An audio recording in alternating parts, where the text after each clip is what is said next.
I am not afraid of your hate, because I know your hate means there's something in you that you don't think you can do or that you're worthy of. And you are worthy of God's love.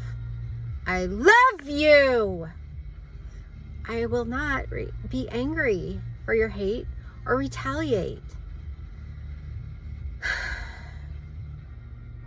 So I truly care, and I know you know I do. So stop it. You're worth it. You can have that. You can have it. I had to humble myself, and so do you. So get off your ass and humble yourself too. And all your dreams will come true. There's no weakness in humility. Only God's love from above, when you can finally see and just let go. It's okay. God loves you. And so do I. Let go of the hate. It's your key to elevate. I really, really love you.